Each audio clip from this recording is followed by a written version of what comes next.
Thank you very much, Christopher, for that presentation. And now we will begin with the discussion panel. And for this, first we will invite the moderator, Pilar Vicuña, who is coordinator of the Culture Program at the UNESCO office in Santiago. And also, we would welcome the panelists for the discussion. First of all, Macarena Carroza from Chile, Executive Director of the Municipal Corporation for the Administration of the World Heritage Site, historic area of the city port of Valparaíso. Mohamed Al-Absi from Jordan, expert in disaster risk management, UNESCO. And Denis Lukwago from Uganda, administrator of the tombs of the Bwanda King in the historical site in Uganda, who will be joining us online. Thank you very much, Sebastian. And while we wait for Dennis to join us, I would like to begin by introducing our panelist, Macarena Carroza. Many of you know her. She is a art historian, expert in heritage, and with a long trajectory in the restoration of historical furniture and arts. And she has designed intervention strategies that have significantly contributed to the protection of cultural heritage in Chile.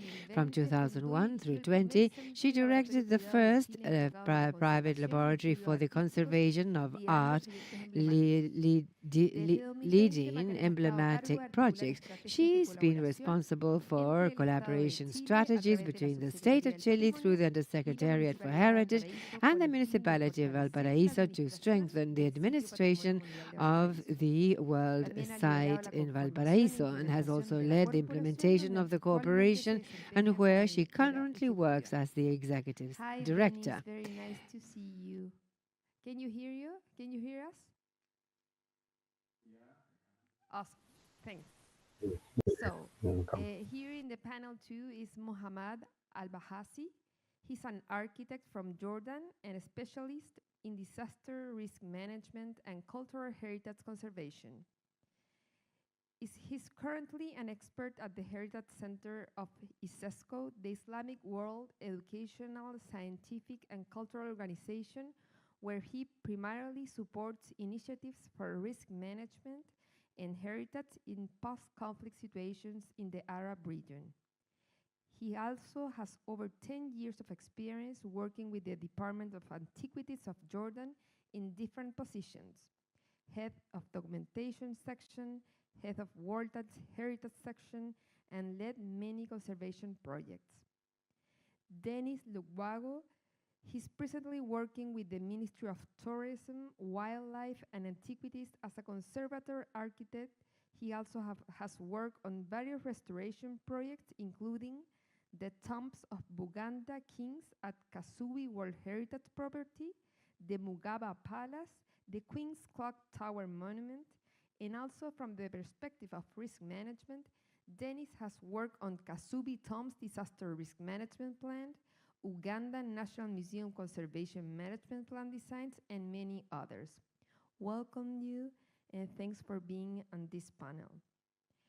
Macarena, voy a comenzar contigo y de acuerdo a lo que nos presentó recientemente Chris Marion sobre la guía de gestión de riesgo en incendios regarding the fire risk work and the work done in Valparaíso with the JEF project, could you tell us what are the main challenges that the World Heritage Site Valparaíso has implemented, and how do you seek to put into practice the Fire Risk Management Guide of UNESCO? Good morning, everyone. I would like to, first of all, provide a context to the challenges, but I think it is important because those who are with us are just arriving in the country, in our city. The Valparaíso World Heritage Site is in a port of 300,000 inhabitants. Every 10 families, 8 are listed as vulnerable households. They need state assistance to live. So this is a poor city that faces structural challenges, and so we do have issues such as street sellers, abandonment of certain sites and situations. So that's the first thing. The other thing that I believe I should put on the table as a context is that this is a port, and also it has to do with our declaration, in that we, as a site, care for 6 attributes altogether have to do with architecture, the urban layout, public space, transport, and you will see that we have elevators and others. And all of this shows in this area that there was a time of splendor in this area, and when Valparaíso was a world leader of the sea trade routes. But that splendor encapsulated in our declaration as the legacy that we want to convey is no longer there. In 1914, we were hard hit by the opening of the Panama Canal, and that is when Valparaíso lost its leadership. And then in 1929, the big crisis of that year gave Valparaíso the fatal blow. And then in the 30s, the economy of the city collapsed, and this led to the exodus of many of the people and industry that used to live in the area left. And so today we're at a turning point regarding the future of this industry. The other element the intrinsic features of our heritage site. It's important to mention these aspects when we're talking about emergencies. One of the 2 attributes, such as the architecture that we have to protect, such as the urban layout, allow us to see how the building system of architecture with which homes are built is something that we should look into. They are mostly made of dirt, wood, etc., and they're highly vulnerable to fires. Our geography is also important, which makes our accessibility to different elements, such as passages and other sites. We see how the homes are almost hanging from the hills, is also an important factor to consider. Another element which is also important to consider for today's discussion and for the rest of the week is that the soil, the land, is in 87% private. That is vital in this case, where we have a private sector that is not highly identified with a declaration of the UNESCO site. And that leads to a high number of buildings that are abandoned. And how have we worked with that in terms of the challenges? We have started with new governance. The undersecretary, who is the vice president of the corporation, already mentioned that. And there is a first challenge of sorting those stakeholders that have to do things in terms of the heritage sites. We also have the challenge of approaching to an institutional strengthening of a risk management working table that involves all stakeholders, and it has to do with the powers that they have. Then we have approached 2 important agreements. One has to do with the academia, with Universidad Federico Santa Maria, that has a trajectory with risk and heritage. The other one has to do with the firefighters of Valparaíso. And with both, we have been working already, and we have a risk platform set up that analyzes at least 4 threats for the site. It doesn't mean that there aren't any more. We have 4 identified: landsliding, graffiti and vandalism on the site, and fires. And we have a comprehensive plan of risk management, which is part of our planning process in the management plan, which provides us with guidelines to start working. And with the firefighters, we are establishing specific projects for dry network structures, and you will understand it once we visit the city because they're very important. The challenge is that we need to strengthen ourselves as an institution. We need to create more awareness on education, and we need to understand the reality involving all the characteristics that I mentioned, being this a poor city with a complex building structure, with a heritage site that has complex accessibility issues, where we need to strengthen and articulate. And we talked about this with the president of OPA, what we understand as articulating communities, how we relate to them.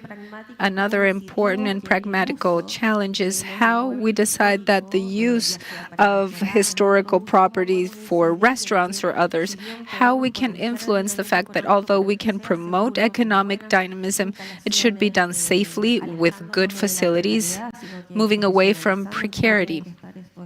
And we need to see how these spaces are implemented. So it's a series of challenges that have to do with an urban site, with a site that requires different scales of intervention. Of course, it requires the state, the communities, resources. Another important thing and a great challenge has to do with this week. We're seeing the fruits of the work that we're conducting. We have hopes in a workshop that we will be conducting with the different institutions, and I thank Chris Merrill that will join us in this workshop to help us identify these challenges and how this guide can be applied to the work that has already been started. We also have the challenge of identifying the budget lines that allow us to develop specific projects, which is what the community wants. And I would like to close by returning to the idea of the importance of institutional strengthening beyond getting together in a room or in a conversation. We need to translate it into processes. And for that, there isn't a plan for the World Heritage Site and fire as such. That is why we're taking this guide as a starting point to strengthen the work that we're already doing and to apply it, so we can see projects and actions, planning the mitigation of risks and immediate response. Thank you very much. Thank you, Macarena. Muhammad, you have the clicker here if you want to show your slides. But I'll go to Dennis first. Dennis, are you, okay. Dennis, the World Heritage Property, Tombs of the Buganda Kings at Kasui, has significantly strengthened its fire risk management and being removed recently from the World Heritage in Danger list. Could you share with us your experiences, including the main challenges, good practices, and lessons learned? Well, thank you for the opportunity. I would like to appreciate you inviting to this workshop. It's really informative, and at the end of it all, we will all gain much, which we'll have to put in place so that we can do the protection of our heritage sites. And with that, I would wish to share with you my experience and the work that we went through to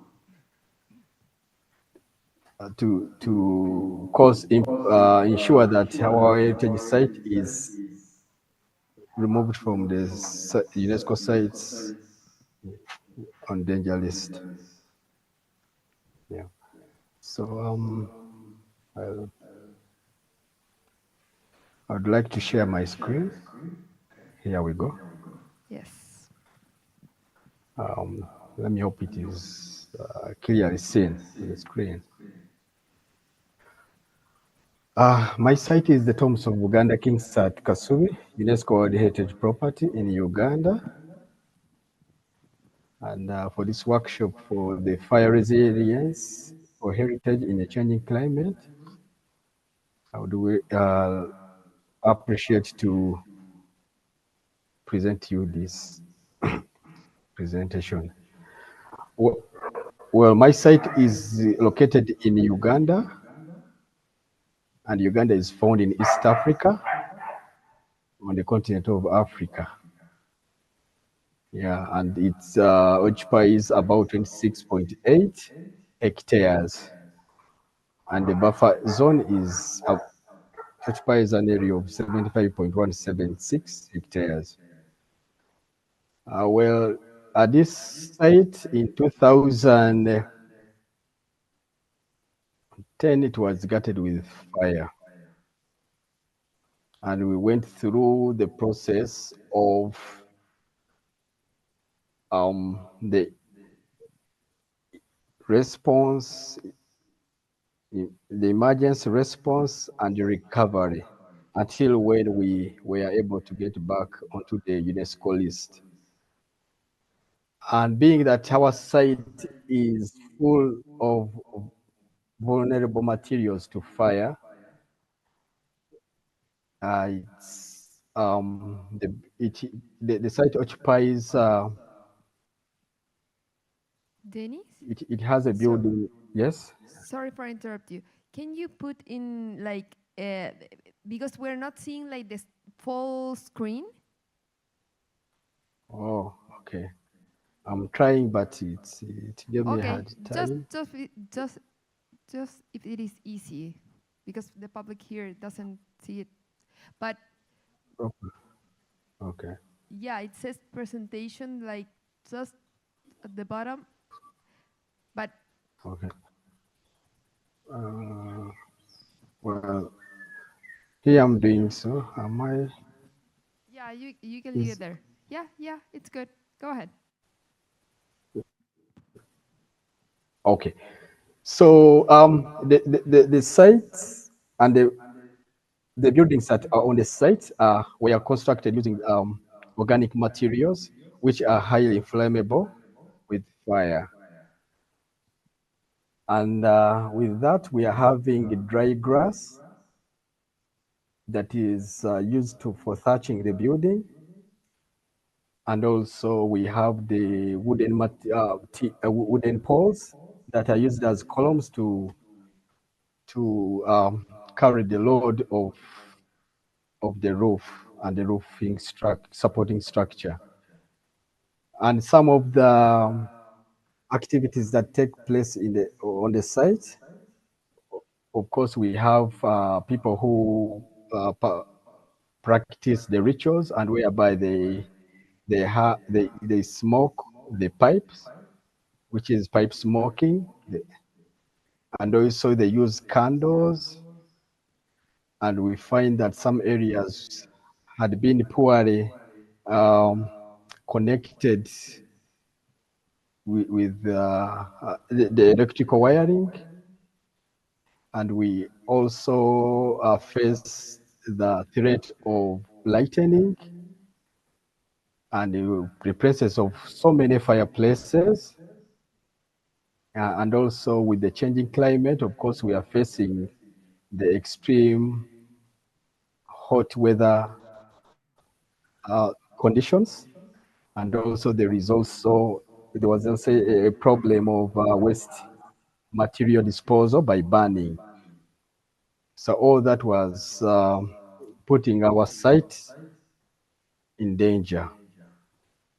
So, but now when we went through the restoration process, as the operation guidelines address the aspect of protection and the conservation of the World Heritage properties, whereby you have to protect the OUV of the site. So with the UNESCO committee decisions that instructed the state party to restore the site, so we had it to follow the decisions until when we got to the point of getting off the danger list, and whereby we had to restore the and reconstruct the main building that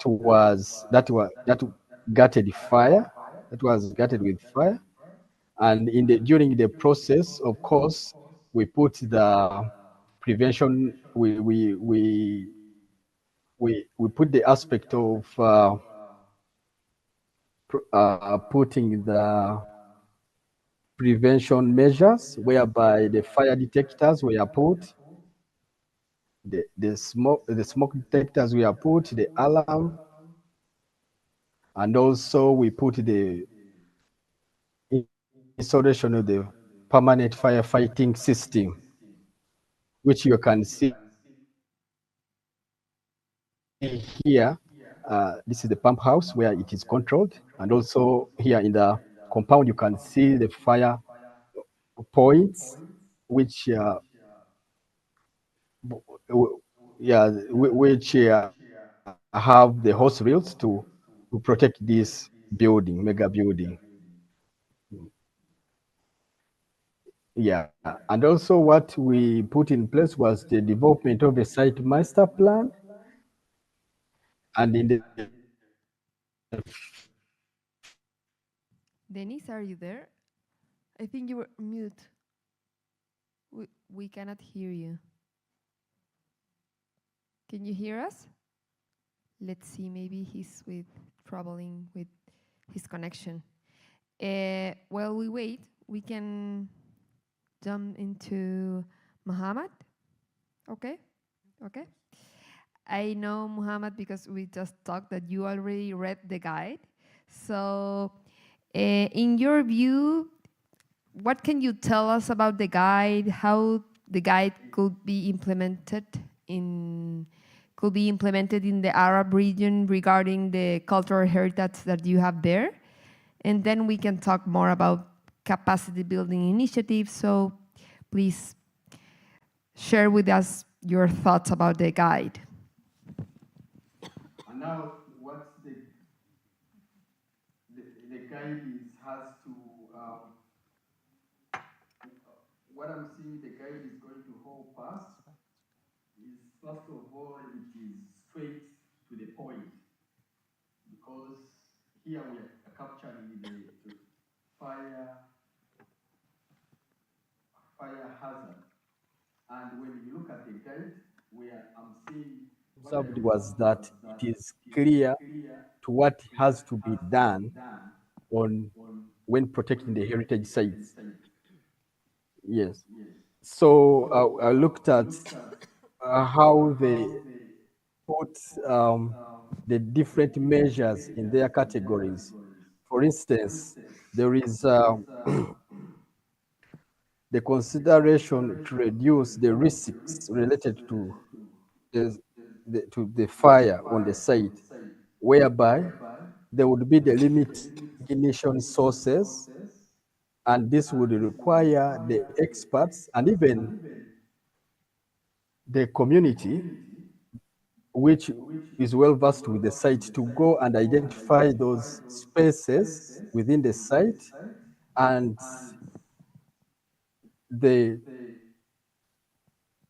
those areas are limited to specific areas. Now, for instance, whereby at my site,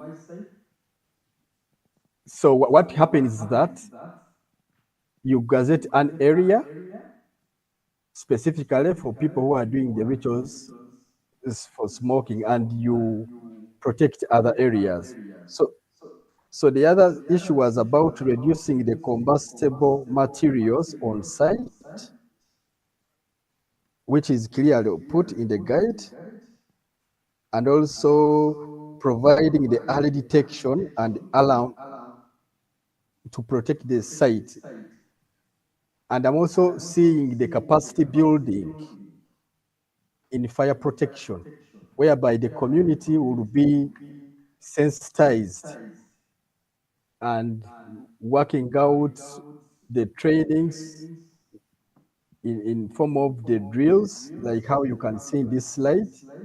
So everything you can see in this guide, it's clearly brought out, and it's a universal guide which can also be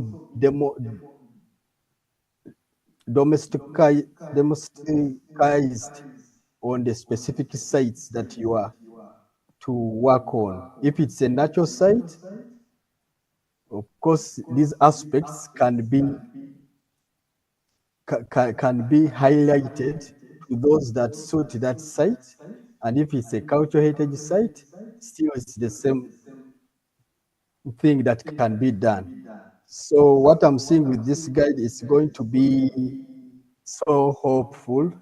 And if I wish we had it before even coming up with the disaster management plan of the site, I think this guide would have done a great job to show us exactly what was required to protect the OUV of the site.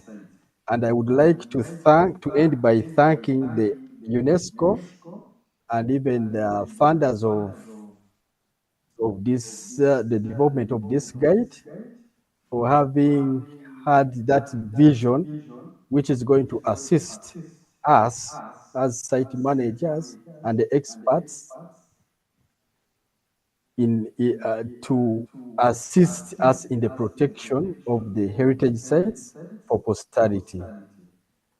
And with this, I would wish to submit my presentation. I thank you. Thank you, Dennis.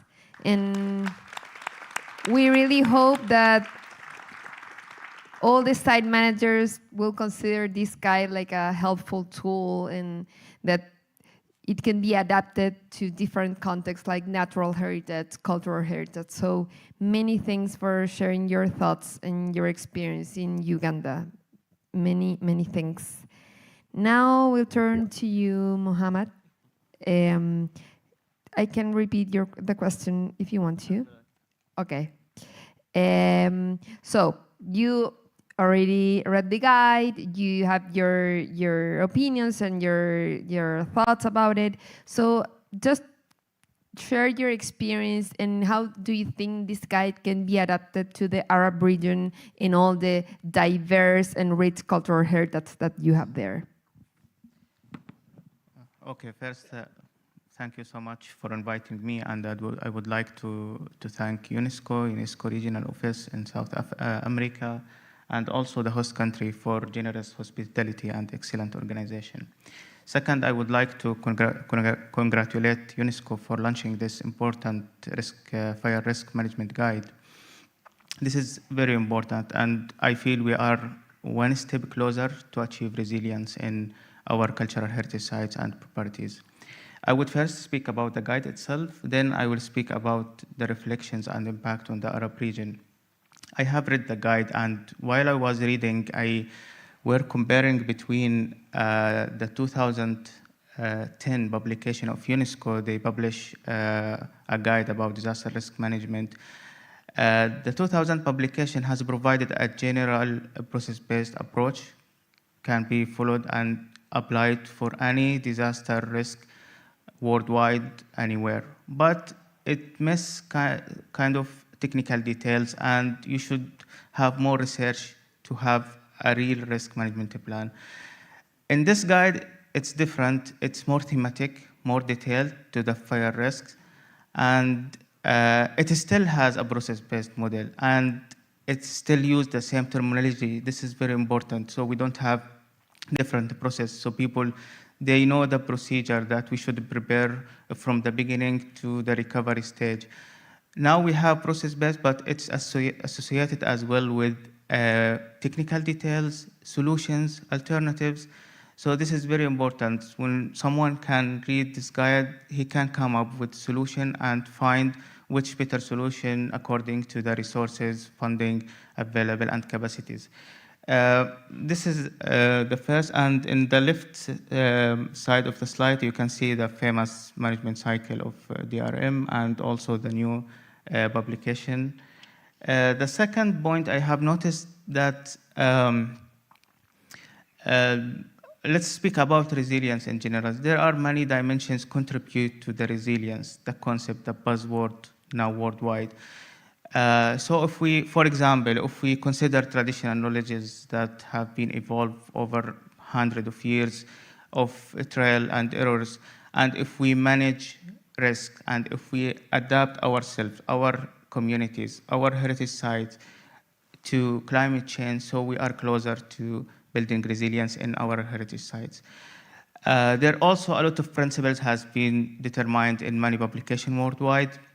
I don't want to go specifically to each, but for example, if you consider multi-scale approaches, if you consider connectivity, accessibility, a lot of principles to be used. And I was impressed that this guide has considered most of these dimensions and principles, which is something very unique, very interesting, very state-of-the-art about the concept of resilience. Let's talk about Arab region. So we have 24 countries, and we have a very diverse cultural heritage sites. We have heritage sites has been built with different materials in different contexts, desert, woods, and also we have a living heritage. We have old souks, we have cultural landscape, historic urban landscape, natural sites with unique species, a lot of them, and they are facing a lot of challenges. We have a lot of cultural heritage sites in conflict zone, and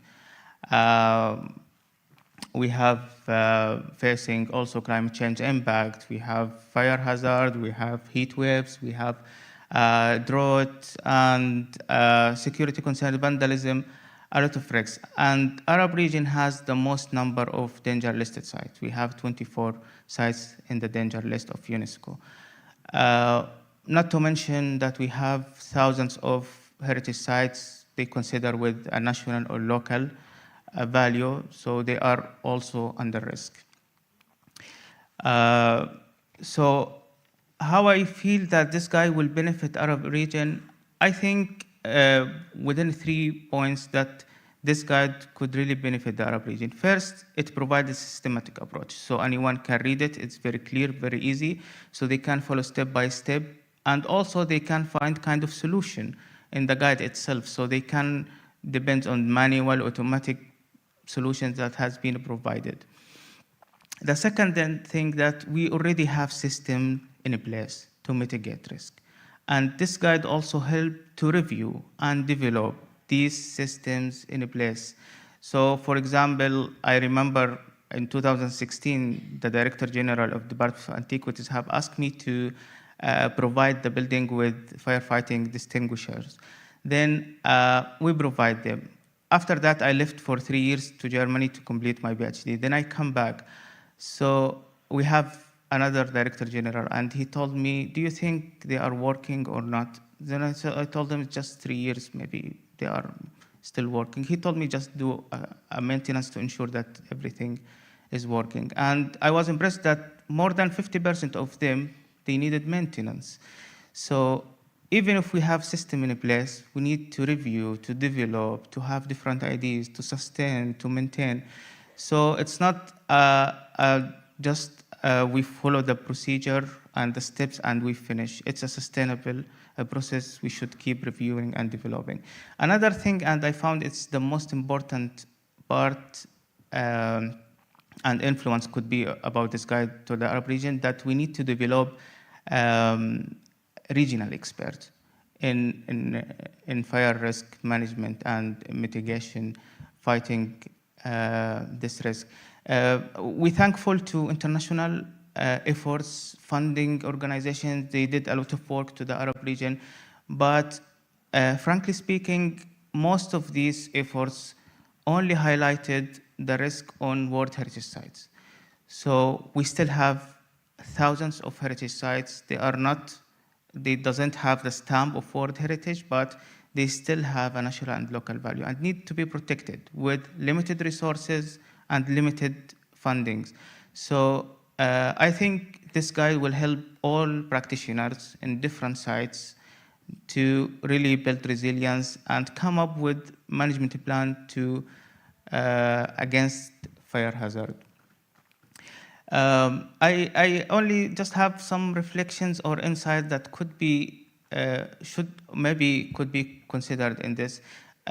Somehow I feel that the guide, it mentioned climate change impact, but I feel we need to highlight more about the role of climate change.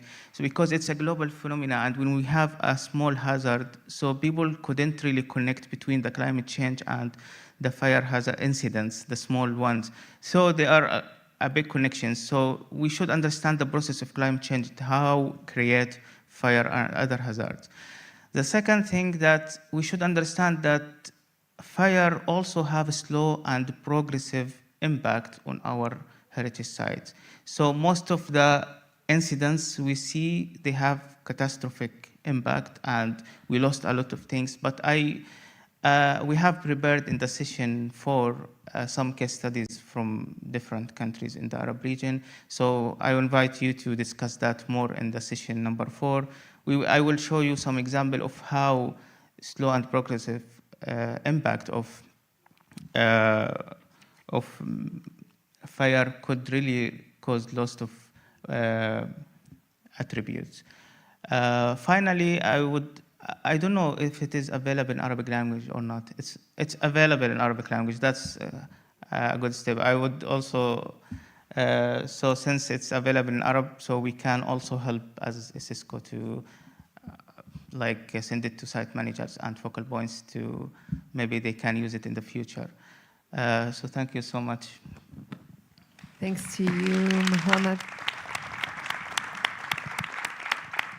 And speaking about this final thing you said about sharing the guide with site managers, I would like to ask Macarena, ¿cómo también de acuerdo al trabajo que ustedes how, ya according lideran to desde la the work corporación that con you las lead comunidades, from the corporation with creen que communities, pueden tener, believe esta guía ser una that this una guide herramienta para could justamente be a trabajar con tool los vecinos to del work Sitio with Patrimonio the Mundial neighbors Valparaíso of the en World tener Heritage mejores Site of herramientas para Valparaíso enfrentar and have better desastres, tools to especialmente face incendios. disasters, especially those related to La fires. corporación ha estado realizando The corporation has been working with the neighbors associations and different organizations based on strengthening the management plan of the site. And communities have addressed risk and also based on not having institutional responses because the topic is very complex. And let's remember that we have a site that was declared in 2003, and only 10 years after there is an institutional coordination gathering all of these stakeholders.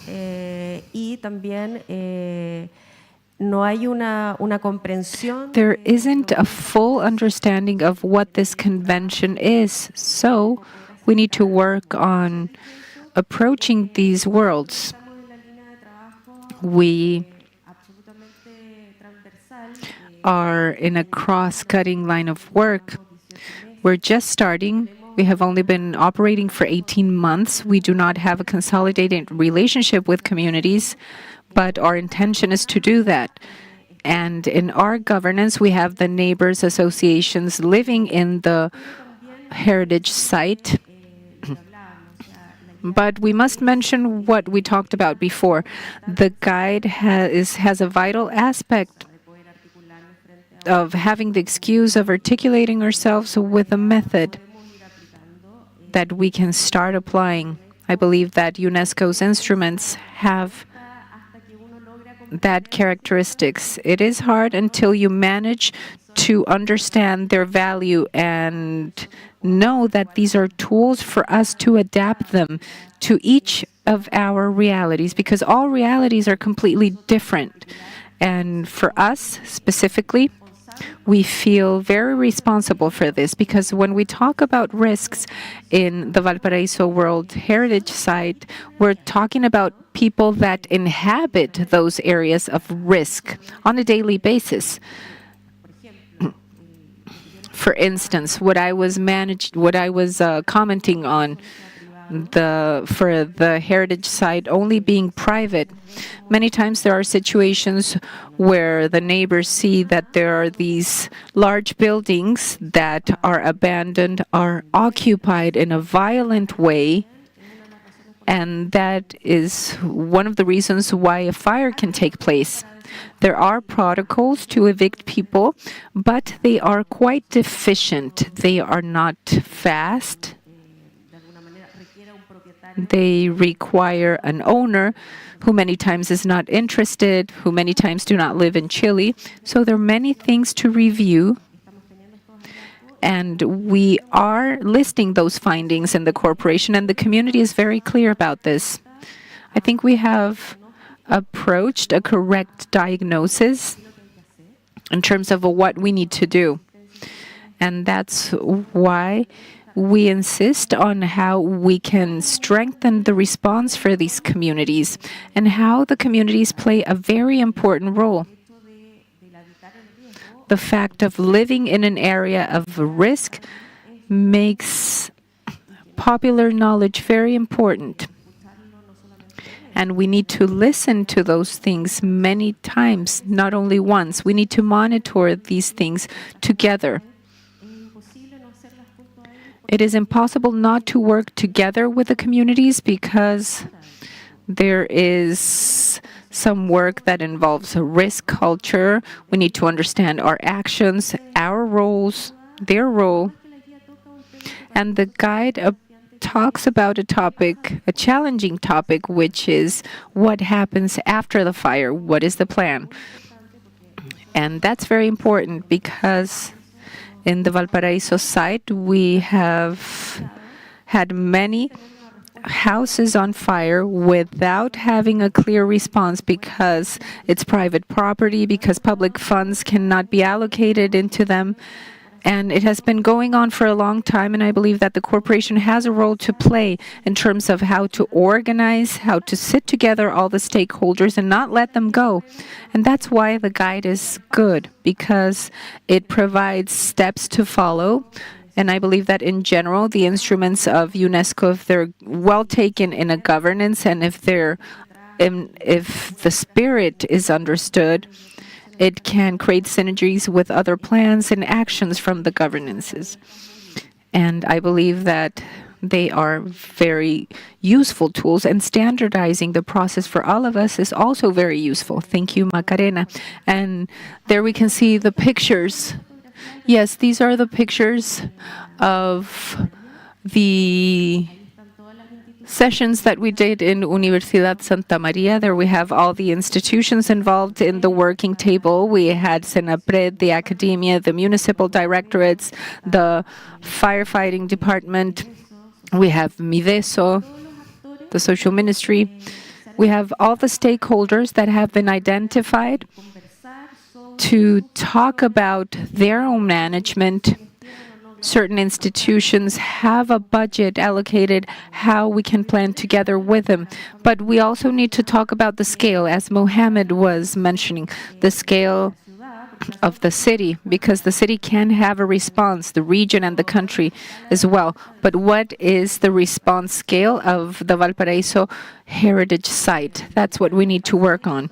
And based on that, we have the risk working table, and with the firefighting department, we have been working with communities specifically.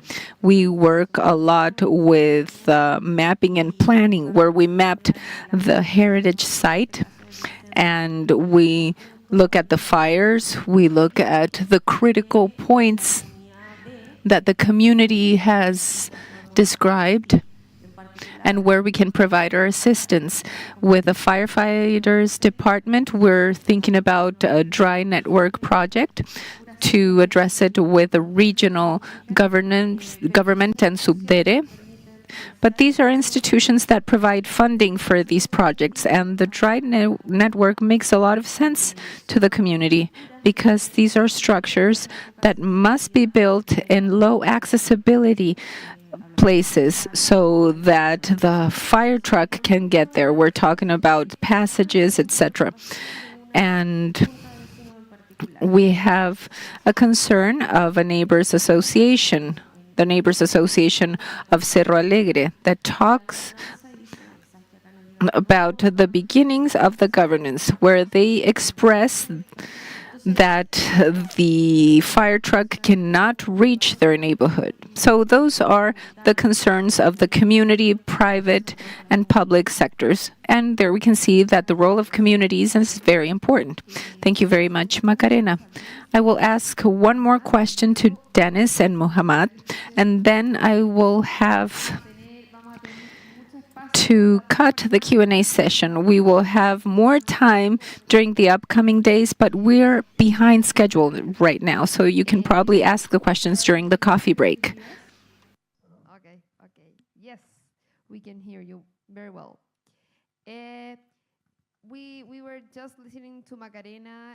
She was explaining to us all the work that they do with the communities and in capacity building.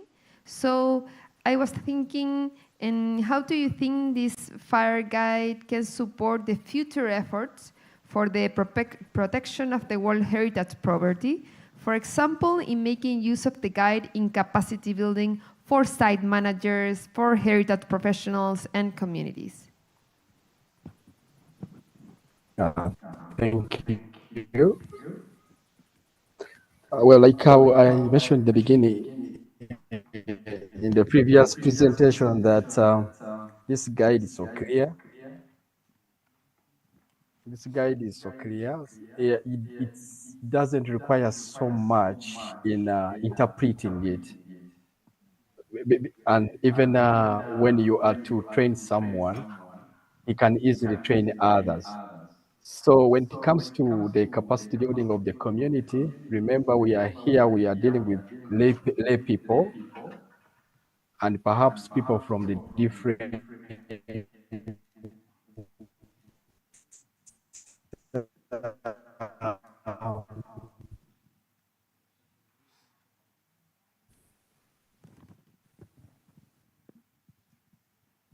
professionals, in a sense that you can find that the people who are within the surrounding,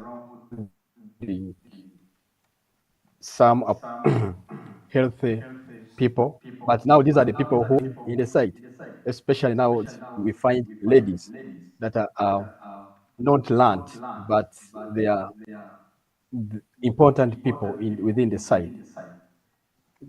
So now this guide, being that it's clear, it's to the point, so it assists the site manager and perhaps any other expert that is carrying on the capacity building to just highlight and pick out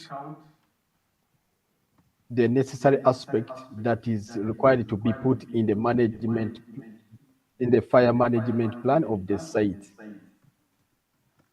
And after summarizing it, so it is clear and easily transferred to the people that you are building in capacity. Because when now you look at prevention of fire at the site, so here we are looking at how the behavior, the people can behave well while they are at the site. And this requires that at certain gazetted areas you are putting the signage that now at this signage, at this place, it's where you are going to do the cooking from, it's where you're going to do the pipe smoking from. And also, when you are doing the trainings in the drills, you have the duration when those trainings are to be done, so that people are well put in a position whereby they fight the fire in case it erupts. So the guide is simple to be to assist the person who is training to just pass on the information that is required easily. Because I'm speaking of this because when I was being trained in the disaster risk management plan, there were so many books that I was given to go through to try and understand what is the reality on the ground. But now this one, when I saw, it is so clear to the point, and I regretted it, why it took long to develop it. But the good thing is that it is now developed, and this is what I can say for now. Thank you so much, Dennis. We really appreciate your insight. And to finish, Muhammad, just I think that in the same sense, what can you say about the capacity building initiatives, taking into the account the needs and the challenge of the Arab region? Okay, I would first just speak quickly about the local community. We have to admit that as fast as we're trying to proceed or to fasten the process of emergency response and first aid, the first responders or first aider against fire risk, always they are local community members. They are only the one who start firefighting. So what we need is more or beyond than only training sessions. What we need to equip them with the systems that they need to start fighting the fire at the very beginning. Till then, the process, the key actors come and they solve the issue. There is also a mention of the importance of local community to understand the value and attributes. So sometimes their efforts and when they start to fighting the fire, they sometimes it goes random and they don't really understand from where to start. So I think trainings is very important to guide them how to deal with the fire incidents once started.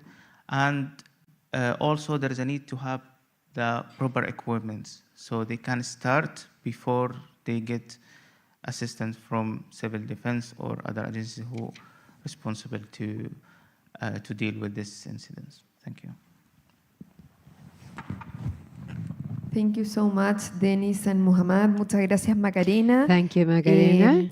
Con esto ya And damos por so finalizada este panel. Les voy a hacer conclude entrega. this Son las panel. primeras personas que reciben la guía The impresa, first así que persons to I'm gonna give you receive the this- printed the guide. Tenemos un café We have preparado para que, coffee por prepared favor, vayan a outside, tomar un café, so jugo, enjoy a cup y of coffee luego muy or juice, rápidamente tenemos que and volver a then la very sala para quickly nuestra we must sesión número return 1. here for Muchas the gracias. next session number 1. Thank you.